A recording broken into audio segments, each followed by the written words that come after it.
Քանի որ իրանք էլ տենց լավ պատկերացում չունեն, թե հայտարարագրման համակարգը իրանց ինչին է պետք, ինչ հարց են լուծելու դրանով, դրա համար էլ առաջ է գալիս, որ եկամուտները ընդհանրապես պետք է հայտարարագրեն, թե չէ։ Հիմա մի կողմից ասում են, որ օրինակ այսօր կառավարության նիստում հարց քննարկվեց, որ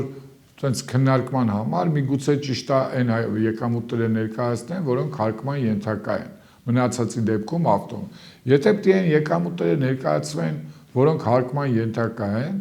բայց այդ դեպքում այն սոցիալական կոմպոնենտ, այն որ ասում են մի հատ պետությունը, որ իմանա